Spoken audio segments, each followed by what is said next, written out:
Defensa de Julian Assange presentó una denuncia en fiscalía por presunto espionaje en contra de funcionarios de la embajada ecuatoriana en Londres. Ministra del Interior María Paula Romo confirmó que el miércoles 1 y viernes 3 de mayo serán feriados nacionales todo el día. Una avioneta y media tonelada de droga incautada fue el saldo de un mega operativo antinarcóticos en la provincia del Guayas. 11 personas fueron detenidas para investigaciones. En El Oro, 13 mujeres fueron rescatadas de una red de trata de blancas que las engañaba con una gran suma de dinero para explotarlas sexualmente. Familiares de migrantes que desaparecieron en frontera entre México y Estados Unidos denuncian que han sido extorsionados a cambio de información de sus allegados. En lo internacional, Canadá, Colombia, Indonesia y Mozambique sufren los estragos del fuerte temporal invernal.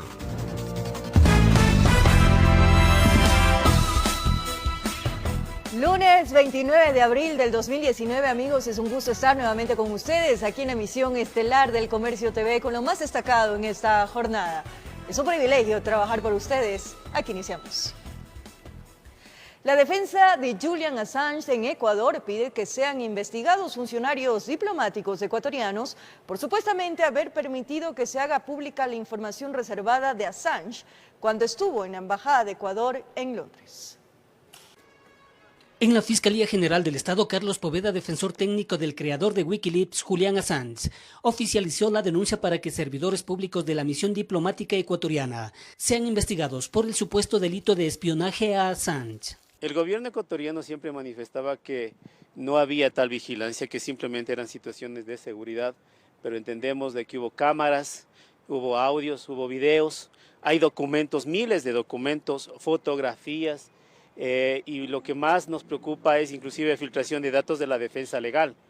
Pero sí es paradójico que el señor Julian Assange denuncie por espionaje o por interferir algún tipo de comunicación. Espero que los próximos días, como en este caso todavía hay mucho que tendrá que aclararse, también nos permitan seguir avanzando con las afirmaciones que el señor Assange ha hecho en contra del gobierno ecuatoriano. Supuesto espionaje que para se habría incrementado desde el 19 de marzo, con la participación de los encargados de la seguridad de la Embajada de Ecuador en Londres. La empresa de seguridad responde también a determinados parámetros de reportes diarios al embajador.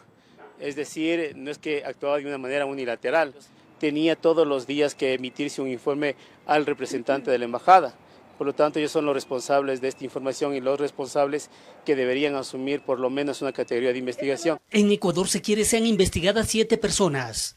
Entre estas, Jaime Marchán, embajador de Ecuador en Londres. Aquí por lo menos son 4 delitos: filtración de información, revelación de datos de carácter reservado. En el inventario que nuestro embajador ha hecho para poder regularizar la situación de los bienes del señor Assange en la Embajada del Ecuador, pero en su poder, en poder del señor Assange, habían más de 20 teléfonos, habían más de 20 computadoras aparentemente y algunos routers que asegurarían la comunicación. Adicionalmente, en España son investigados 3 de españoles por el supuesto delito de extorsión. Que de inicio quisieron e intentaron extorsionarle al director de Wikileaks, a Chris Robinson, en el sentido de que debía entregarle 3 millones de euros, caso contrario se iban a filtrar información.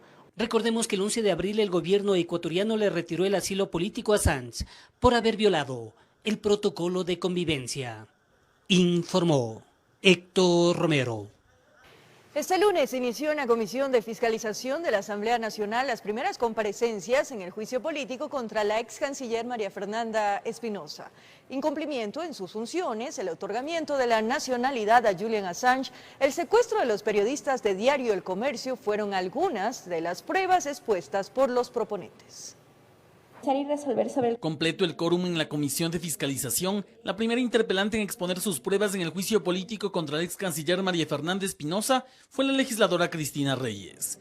Ella aseguró que la exfuncionaria ocupó dineros públicos para promocionar su candidatura en el exterior. Esto mientras en el país se vivían momentos complicados. La indolencia que tuvo frente al secuestro y posterior muerte de los periodistas del equipo de diario El Comercio, cuando no llevó adelante ninguna acción ni de carácter diplomático, ni humanitario, ni con la Cruz Roja para tratar de traerlos con vida. Otro argumento de Reyes fue el supuesto caso de abandono que vivió y vive una niña al haber sido secuestrada por su padre eslovaco. El caso de su señora madre, Mariela Rea, que durante mucho tiempo pidió asistencia. Esto es un caso político, puesto que el abuelo de la niña es un alcalde de una de las ciudades en Eslovaquia y claramente se necesitaba que la primera autoridad del país hiciera las gestiones que no las hizo. El asambleísta Byron Zuquilanda, presente también entre los proponentes, de su parte indicó que desde la Cancillería se llevó un proceso fraudulento para la naturalización, cedulación y otorgamiento de pasaporte a Julian Assange. Primero que el señor tramita su naturalización y todo con un pasaporte caducado. Hay adulteración de firmas en el proceso de cedulación, en el proceso de pasaportación. No se pagan los derechos por la concesión del pasaporte, no hay un informe del director de visado, no hay la prueba consistente de idioma español. Al determinarse que la ex canciller incumplió los casos denunciados, los legisladores creen que además de la censura política, María Fernanda Espinosa podría enfrentar un proceso penal. Y tienen que responder debidamente en este proceso político y me atrevo a pensar que tendrán que responder en un proceso penal, porque de aquí saldrán indicios de responsabilidad penal. Según un oficio enviado hasta la Comisión de Fiscalización, se conoce que la defensa de la ex canciller será de forma escrita. Ella ha planteado que va a presentar su defensa por escrito y que también pide a la comisión que se hagan algunas pruebas de oficio sobre solicitudes de asambleístas que ella respondió, comparecencias, incluso sobre un análisis del Consejo de Administración Legislativa, entiendo yo, y algunos otros elementos. La preocupación que se mantiene por parte de los legisladores es que la Comisión de Fiscalización no logre culminar el informe correspondiente. Esto debido a que el plazo para tal efecto vence el 14 de mayo, fecha donde también deberán estar reestructuradas todas las comisiones permanentes de la Asamblea Nacional. Esto me parece desde todo punto de vista irracional, porque no puede una comisión sustanciar y otra comisión firmar un informe, y en ese sentido deberá ser de responsabilidad de cada uno de los miembros de esta mesa el prestar su contingente para que el informe sea elaborado a la brevedad posible. Hasta el 9 de mayo la comisión receptará las pruebas de cargo y descargo. En este tiempo deberá recibir a 19 comparecientes. Informó Javier Rosero. Este lunes se hizo oficial la salida de la legisladora Lourdes Cuesta de la bancada del movimiento Creo. Según los directivos del movimiento, se afirma que se dialoga internamente para consolidar la bancada con miras a las elecciones de mayo próximo. La información la confirma el presidente del partido. Lourdes Cuesta desde hace ya varias semanas habría anticipado que dejaba el movimiento Creo, que la auspició para llegar a la Asamblea Nacional. La política es así, en momentos actores políticos toman la decisión de seguir una ruta un poco más independiente. Lo importante es que podamos seguir unidos para fines de votar o impulsar aquellos temas en los cuales coincidimos. Que las últimas elecciones y varios temas internos tenían a Cuesta incómoda, afirman, pero que esta separación no significa una ruptura total. Ha tenido unas discrepancias, diferencias frente a la postura del movimiento frente a las últimas elecciones. Ella mantiene una relación muy cordial con la bancada. Reconocen que dentro de la bancada existen problemas, pero que los tratan de superar. Las últimas votaciones donde la bancada no se ha mostrado uniforme son la prueba. Un bloque es una representación de la organización política en la Asamblea. Y en este bloque específico nosotros podemos tener acuerdos y disensos. Y esto se podría agudizar a puertas de las elecciones internas en la legislatura, pues todos buscan un espacio en comisiones y en la mesa directiva. Sus aspiraciones válidas de presidir, de vicepresidir una comisión, pero en ese sentido se tiene que entender también que no hay cama para todos, no hay cama para tanta gente. Y para evitar mayores problemas, acá anuncian que será el propio Guillermo Lasso quien finalmente decida qué legislador lo represente en las elecciones de renovación legislativa. Pedirle que Guillermo Lasso sea quien sugiera qué nombres podrían representar al bloque, que me parece que es lo más sano. Vamos a ver cuáles son los nombres que presenta Guillermo. La reunión donde se definirán los nombres de los escogidos se llevará a cabo el próximo martes en Quito. Solo después de eso, en Creo se podrá saber si existe aún un bloque unido o si la separación de Lourdes Cuesta tan solo es el inicio de un desgrane. Informó Javier Gallo. Por tercera ocasión, el coronel en servicio pasivo Mario Pazmiño presentará una denuncia por ser presuntamente víctima de espionaje. Esta vez la acusación iría para los exfuncionarios de la extinta Secretaría Nacional de Inteligencia, SENAI. El coronel en servicio pasivo Mario Pazmiño sería uno de los afectados por el espionaje en su contra que se habría realizado desde las instalaciones del ECO 911 en la época del gobierno del expresidente Rafael Correa y que, según menciona, se mantendría hasta la actualidad. Es que tengo frente a mi casa una cámara de 360 grados que no es usual en esa zona. Por lo que junto con su abogado anunciaron que por tercera ocasión presentarán una denuncia en fiscalía. La denuncia en contra de SENAI, pero una vez que se hagan las investigaciones entrarán otras personas, obviamente, ministro, posiblemente el presidente Correa. A decir del afectado, habría presentado 2 denuncias anteriores que no trascendieron. Por esta razón, la denuncia que presentarán en fiscalía será bajo los siguientes parámetros. Primero, que Defensoría del Pueblo también actúe para protección de toda la sociedad ecuatoriana. Pedir nuevamente a la CIDH medidas cautelares. Tercero, que Contraloría General del Estado haga su análisis y su estudio con el fin de determinar este mal uso de los bienes públicos. Y finalmente, ir a la SENAI, hoy el Centro de Inteligencia Estratégica, para de manera afirmativa y ratificar que no existe ahí la copia espejo por parte de las cámaras de los ojos de águila. Pazmiño habría sido espiado en 2013 a través de una cámara del Sistema de Seguridad Ciudadana instalada cerca de su vivienda. Informó Patricia Aldaz. Mediante un comunicado, el Procurador General del Estado, Íñigo Salvador, calificó de infundada la denuncia en su contra por presunto tráfico de influencias tras la recomendación que hiciera a favor de un postulante para defensor público. La carta señala que entre los requisitos exigidos a los postulantes estaba el de presentar referencias otorgadas por quienes hayan sido nominados en la hoja de vida del postulante, por lo que, según el procurador, no se ha cometido ningún delito, ya que únicamente se recomendó al candidato para que sea evaluado y calificado por el Consejo de Participación Transitorio, más no para que se lo designe como defensor público. Ya 15 días de la posesión de las nuevas autoridades seccionales, en la Fiscalía del Guayas continúa una investigación por un presunto fraude electoral en el cantón Salitre. El candidato Julio Alfaro Mieles, de Unidad Popular, afirma que se alteraron algunas actas, aunque el presidente de la Junta, Julio Candel, sostuvo que en las impugnaciones actuaron con total transparencia y apegados a derecho. Un lío por la alcaldía de Salitre en Guayas se libra a 2 haces. En los bajos de la fiscalía a ningún grupo se le cocinó nada en la boca y ambos los autoproclamaban.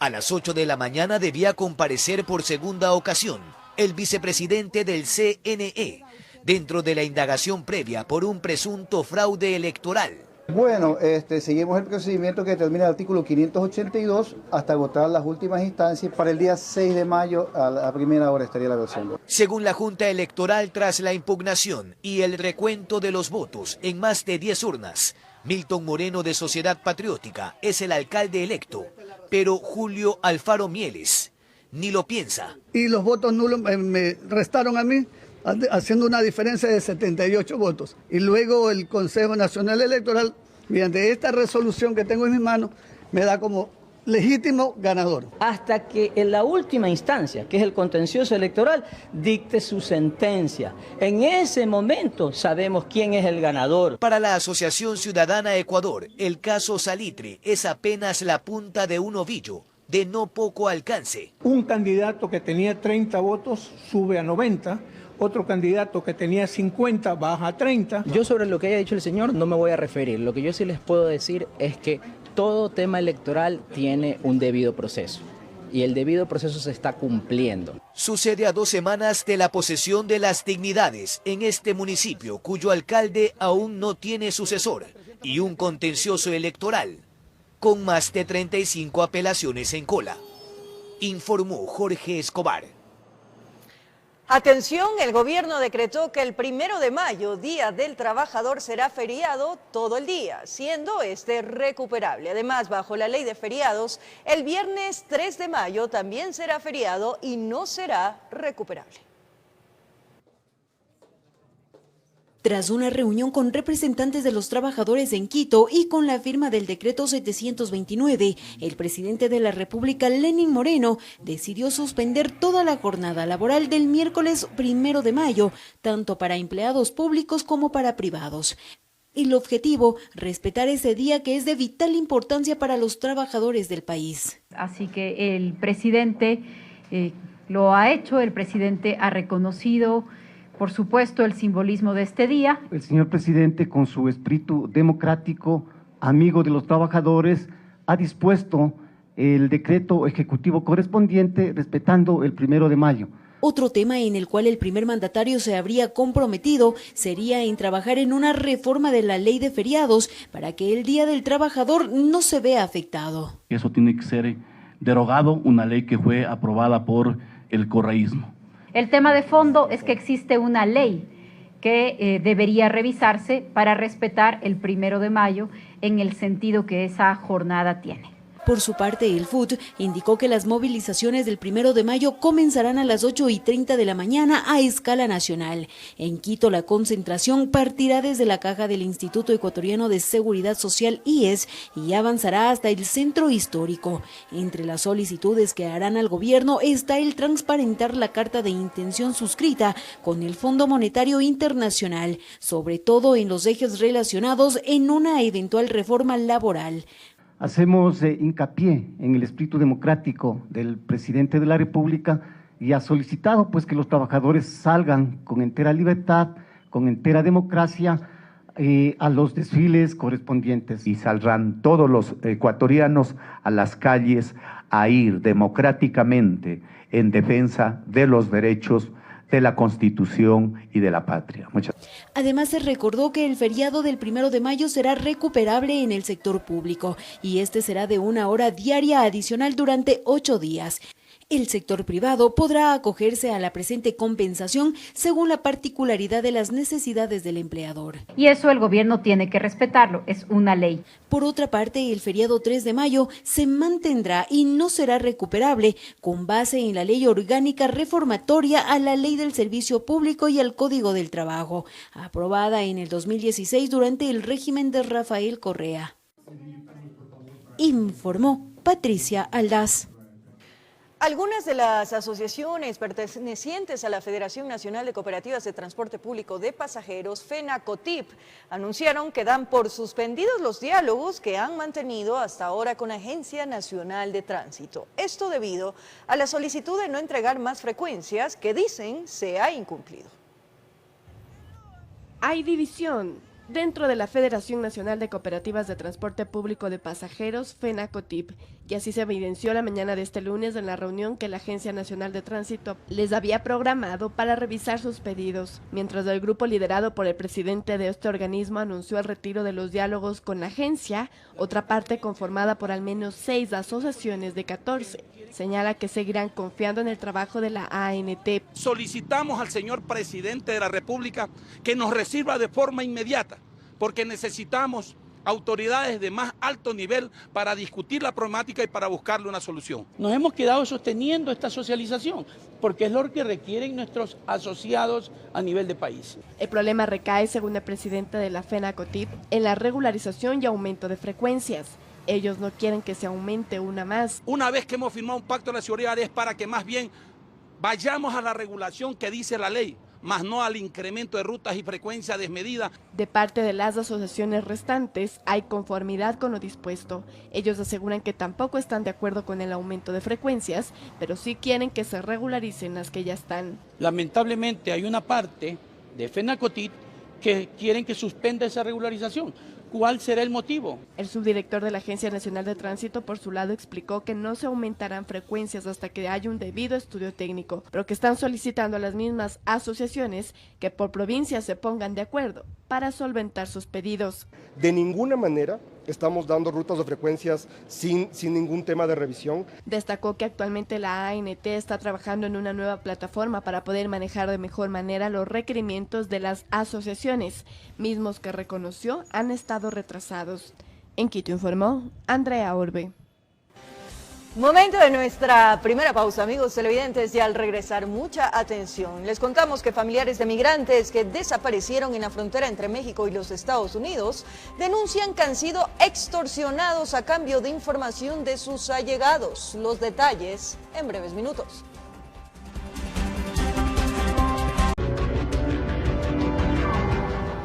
Familiares de los ecuatorianos inmigrantes desaparecidos en la frontera entre México y los Estados Unidos han sido extorsionados. Esto mientras la organización 1-800 Migrante asegura que hay más desaparecidos, a más del grupo que se lanzó al río cuando fueron perseguidos por la banda de narcotraficantes Los Zetas.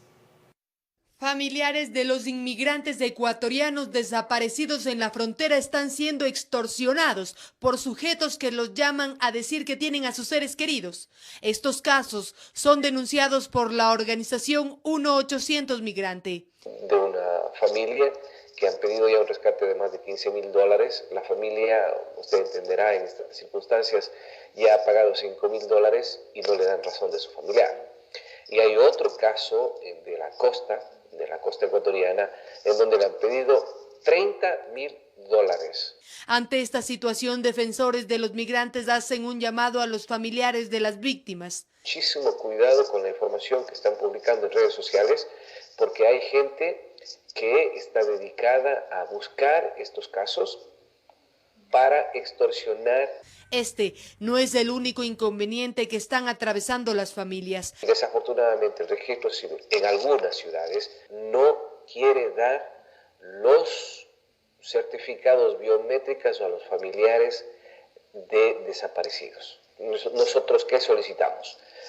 En el momento de una desaparición necesitamos la copia de la cédula o los datos de filiación, y el papel más importante, el documento más importante, el certificado biométrico. Ahí es donde están las huellas dactilares. La mayoría de personas que son reportadas como desaparecidas son hombres de 18 a 20 años, situación que pone en alerta sobre una migración joven en el Ecuador.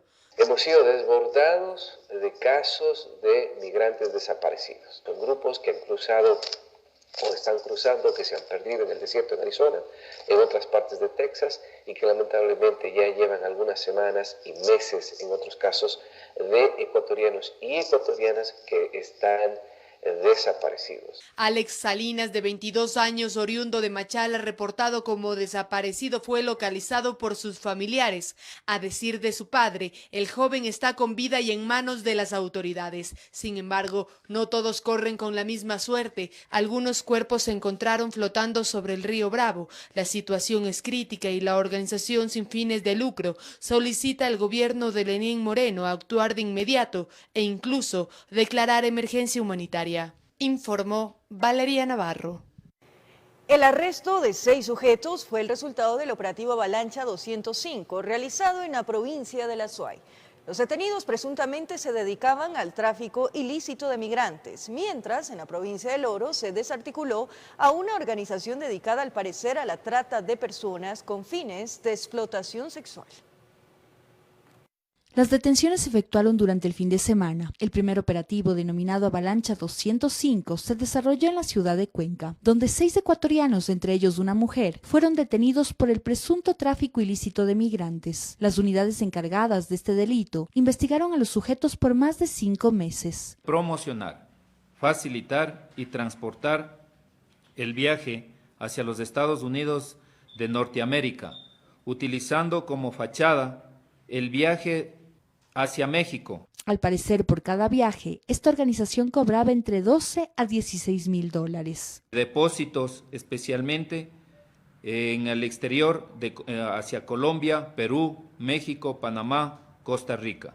El segundo operativo, denominado Libertad 11, se realizó en el distrito Arenillas, en la provincia del Oro, en el cual se capturaron a 4 ciudadanos ecuatorianos. Desarticulación de una organización dedicada al delito de trata de personas con fines de explotación sexual La policía allanó a 7 centros de tolerancia, en uno de los cuales se encontró un niño de 13 años de edad y varias mujeres quienes habrían sido víctimas de abusos. Se logró el rescate de 11 mujeres, de las cuales una era adolescente de 16 años de edad en etapa de gestación.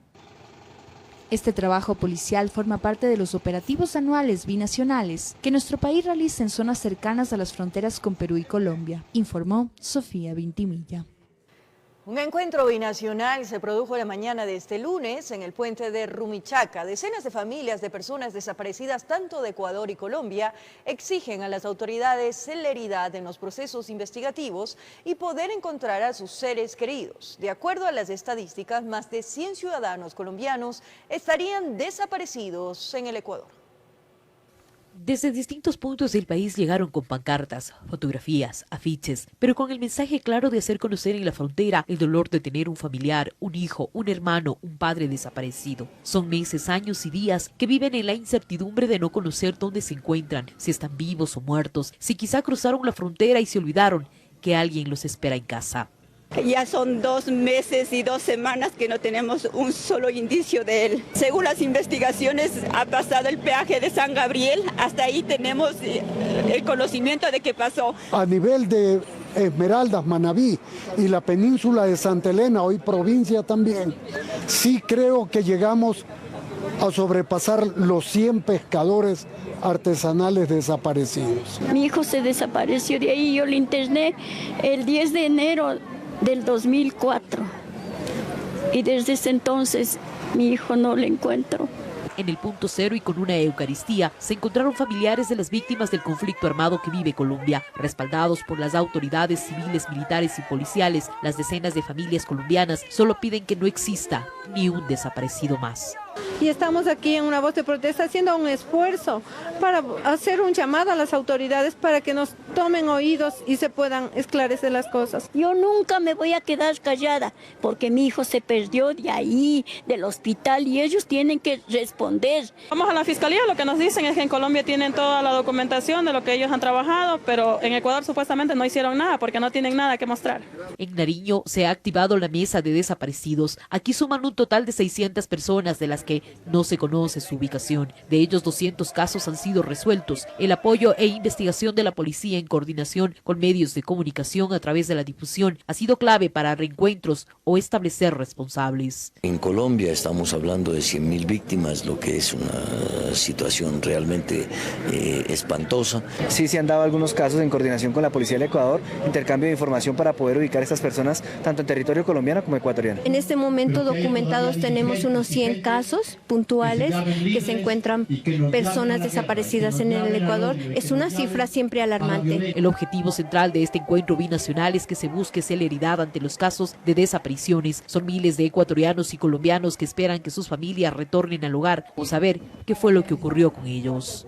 Con imágenes de José Cedeño, desde Rumichaca, informa Miriam Enríquez. Detienen a 15 personas acusadas de estar implicadas en casos de tráfico de droga. Varios vehículos y una avioneta fueron incautadas.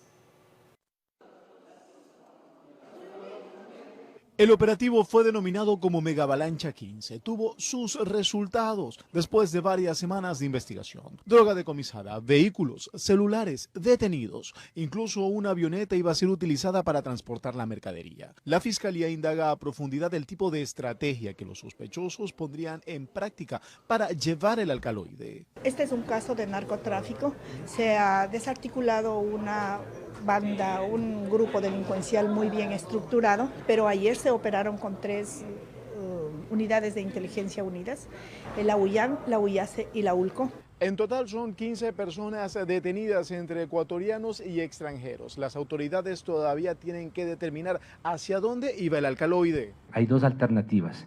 La más acertada está México, por las convincentes investigaciones que las tenemos todavía en proceso, no puedo indicarle un pormenor. Que aún hay diligencias, las cuales están en marcha, asegura la autoridad. Se encontró droga cerca de una pista de donde pensaba abastecerse la avioneta que también tenemos incautada.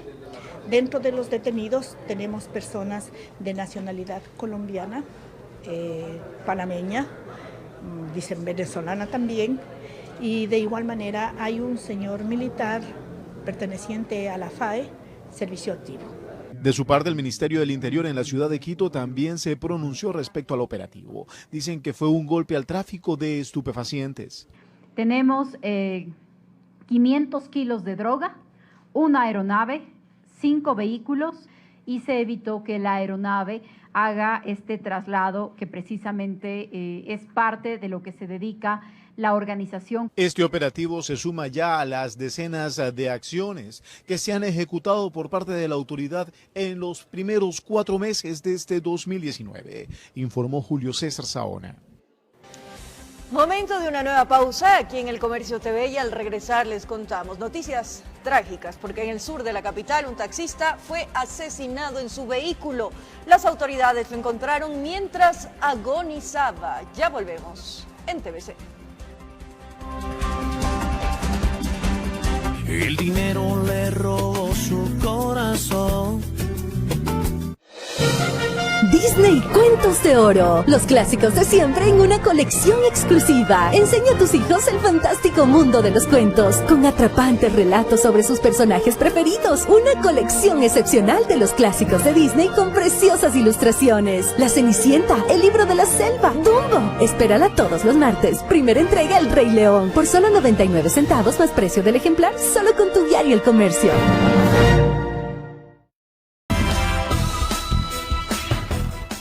Gracias por seguir en nuestra sintonía. Ecuador investigará la presencia de buques chinos en el límite del mar territorial, en donde se presume practicaban pesca ilegal.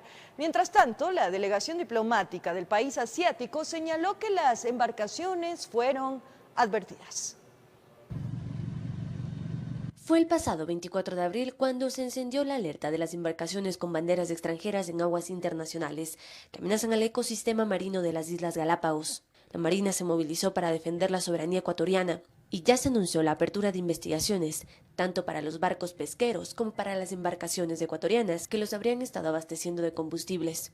Pero la ministra del Interior, María Paula Romo, señaló que este problema es regional. Así que la Cancillería está trabajando para tener una estrategia conjunta que permita enfrentar este fenómeno. Es una práctica depredatoria de nuestra riqueza natural también. Mientras tanto, el estrenado embajador de China en Ecuador, Chen Guangyu, quien fue llamado a consultas por la Cancillería, aseguró que su país ya tomó cartas en el asunto.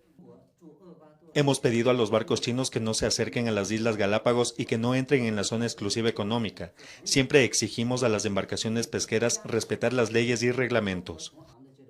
Pero también aclaró que esta flota no había ingresado al mar territorial ecuatoriano, pues los trabajos de pesca los estarían realizando en el sur del Pacífico, en donde las aguas son muy populares para esta faena, informó Carolina Basante. En el sur de Quito, un taxista fue encontrado agonizando en su vehículo. Lamentablemente no alcanzó a recibir la atención de los organismos de socorro. Murió por la gravedad de las heridas provocadas con arma blanca.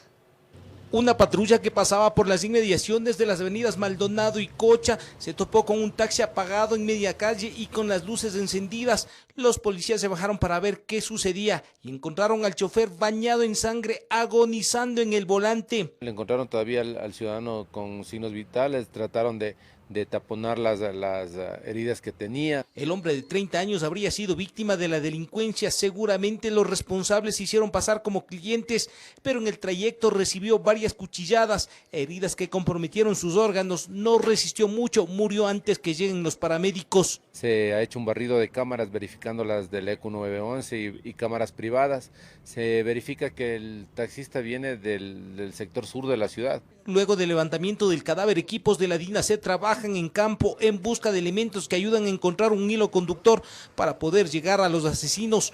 El presunto móvil sería el robo. Algunas pertenencias y artículos de valor desaparecieron. Tal vez la víctima puso resistencia al asalto. Se puede apreciar 4 heridas en diferentes partes de su cuerpo producidas con un arma blanca. 3 de ellas en la región pectoral y una en el cuello. El vehículo amarillo no tenía cámara. La única verdad que sabe la familia es que salió a trabajar de amanecida. Deja 4 hijos menores de edad en la orfandad y un quinto en camino. La compañera sentimental está embarazada. Al momento los equipos investigativos de DINASED nos encontramos desplegados en todo el sector a fin de orientar nuestro esfuerzo de búsqueda y poder ubicar al presunto autor. En lo que vamos del año se han reportado varios casos de taxistas asaltados en diferentes puntos del distrito metropolitano de Quito, siendo este el primero en terminar en luto y dolor. En Quito informó Iván Casamen. Fue identificado el cadáver encontrado en la estación de transferencia de basura de Zambisa. Familiares reconocieron el cuerpo. En el Departamento de Medicina Legal estaba desaparecido desde el viernes de la semana pasada. Lo buscaron durante el fin de semana entre sus amigos del fútbol, pero nadie sabía nada. José, de 26 años de edad, se comunicó por última vez el viernes en la noche con uno de sus parientes y fue la última llamada de su vida. Las horas pasaron y nunca llegó a casa, donde le esperaban su madre, su hijo y su compañera sentimental. Quiero saber hasta el fondo quién hizo a mi hijo, eso quiero saber. Por si acaso llegaron hasta Medicina Legal, donde les informaron que habían cuerpos no identificados, sacaron valor de lo más profundo e ingresaron hasta el área donde estaban los cuerpos y la mala noticia: José estaba entre los cadáveres no identificados. Era cariñoso, humilde, era resabiado. No saben qué pasó, quiénes lo botaron en un contenedor de basura. De lo que explicó la persona encargada de la estación de transferencia, en la zona donde fue encontrado el cuerpo llegan los carros que transportan desechos del norte de la ciudad. Estaba morado la cara, y sacaba la camisa y sacaba los zapatos. El cadáver no presentaba heridas de arma blanca ni de arma de fuego, tenía el torso desnudo. La data de muerte no pasaba de las 24 horas. No presenta heridas por algún tipo de arma, sí presenta una herida en el cráneo. Eso están tratando de determinar los médicos legistas si es post-mortem o ad-mortem. Un nuevo caso donde poco o casi nada se sabe de cómo sucedieron las cosas. La ventaja tal vez para los agentes investigadores de la DINASED, que aparecieron familiares, tal vez puedan aportar información del círculo que frecuentaba, de los amigos, dónde trabajaba, para tratar de saber qué pasó con José Lema. A fin de conocer la última actividad que realizó esta persona. El cuerpo se encuentra en estado conservado, lo que permite una identificación del mismo. En el 2019 es el segundo cuerpo que aparece en la estación de transferencia de Zambisa. El primero fue localizado en la misma área hace apenas 8 días. En Quito informó Iván Casamen. Detienen a integrantes de bandas delictivas organizadas que tienen por costumbre robar en locales comerciales de la ciudad de Guayaquil. El método que utilizan es distraer a los trabajadores para que otros puedan cometer el ilícito. Algunas cámaras particulares grabaron el accionar delictivo. 2 mujeres, haciéndose pasar por clientes, ingresan a este local ubicado en Clemente Ballén y Chimborazo. Mientras distraían a la propietaria del local para que les muestre un reloj, entra rápidamente un sujeto. Ahí yo veo que las chicas se pusieron nerviosas y comienzan a gritarme: niña, deme el reloj, niña, deme el reloj. Yo cojo y ya sabía que algo estaba pasando. Entonces, a lo que yo entro, veo al chico que estaba aquí adentro y le digo: ¿qué haces aquí? Y él comenzó a ponerse un poco nervioso. Y se percata de lo que había robado. El cajón estaba abierto y aquí es donde guardamos el dinero. Entonces el chico había cogido el dinero de aquí. Había cogido alrededor de $500. En ese instante, ella mismo lo retuvo hasta que llegue la policía. Él tenía un destornillador en el bolsillo. Él lo iba a agarrar, entonces yo se lo quité del bolsillo. Con el mismo destornillador, yo le estaba diciendo que me dé el dinero porque él todavía no me sacaba la plata. Entonces digo: devuélveme el dinero, devuélveme el dinero. Y él cogió, y ahí en ese momento que yo inconscientemente tenía el destornillador en la mano tratando de que él me devuelva, porque realmente yo no iba a hacer nada. Entonces el chico vio toda la escena y cogió y se sacó el dinero del bolsillo. Y me dijo: ya no tengo nada, por favor, déjeme ir, déjeme ir. Y yo le digo: te vas a ir preso. El sujeto horas antes había ingresado también a 2 locales cercanos. En uno logró robar y en el otro no pudo. Eran 6, todos nos habían traído acá atrás y aquí se había puesto, eran 2 chicos, uno moreno y el que se había metido a caja. Entonces la otra chica, la chica blanquita aquí viene acá adelante y la llama la chica de caja, le dice, Génesis, ven para acá. Entonces lo que ella viene corriendo a mirar acá caja, pum, ellos cogen y salen, y la chica de las le dicen, 1 minuto que ya venimos, que te estamos preguntando, y se fueron todas. Y lo que revisamos la cámara, ese chico se había metido y cargaba un destornillador, y yo estaba forzando, pero por suerte por el candado no pudo abrir. La policía detuvo al hombre de nacionalidad colombiana con las evidencias y el destornillador.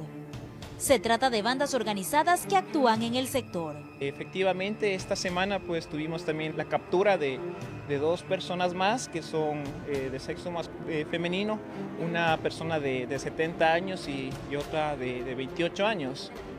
Es de otra banda, aparentemente sería de otra banda, que aquí hay varias bandas que operan en esa modalidad. Y están tras la pista de los demás involucrados, informó Roselena Vascones. Nos despedimos, amigos, concluye el Comercio TV, que tengan un buen inicio de semana, que sea muy productiva. Todos mis mejores deseos para ustedes. Un abrazo.